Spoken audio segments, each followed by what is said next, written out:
ซึ่งสำหรับทั้งแขกประธานที่อยู่ในตัวในทางเนาะเป็นเกียรติให้ทั้งพยาบาลรอบแรกแหกบานฟอร์ดพงศ์สามัคคีเนาะขอเชิญ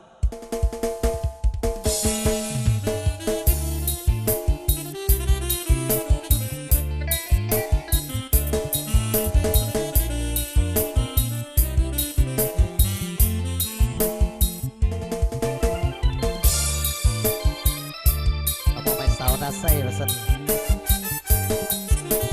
พ่อพี่น้องทั้งเมืองโคงคอยวัสเดอร์เมื่อมาพบน้องเนื้อทองยับต้องลงน้ำได้มาพบสาว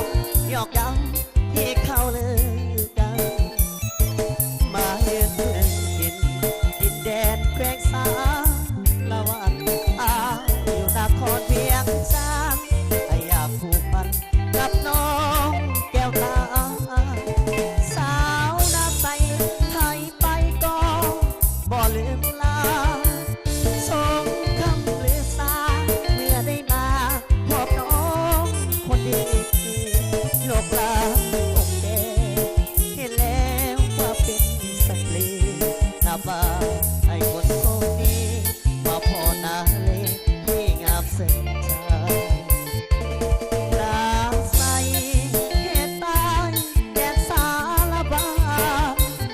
อยากได้จอมควันมาอยู่เวียงจันทร์สร้างฝันหักคาสิบตาใจส่งมาเฝ้าอ่อนน้ำมันสับใจสมคำสาเลยไปกายมักเผาหน้าใสถึกใจแท้เขึ้นรถเมล์จากลาน้องสาวหน้าใสขอหักเพียงกายแต่หัวใจฝากไว้กับน้าบนพวนอยู่ตรงคงได้ปรารถนามาอยู่เป็นผู้สีมาไอ้ปรารถนาน้องสาวนาสาว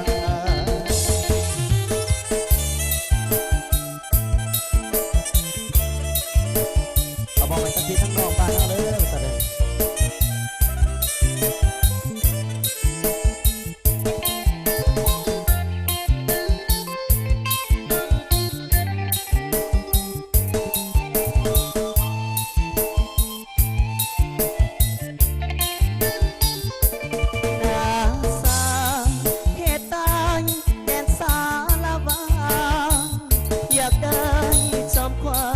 มาอยู่เวียงจันทร์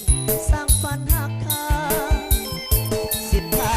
ได้ส่งมาเผาอ่อนน้ำมาสามใจสมคำสาลือไปกายมักเผาหน้าใสถึกใจแท้เดขึ้นรถเมล์จากลาน้องสาวหน้าใสขอหักเพียงกายแต่หัวใจฝากไว้กับน้ำตาบนพวน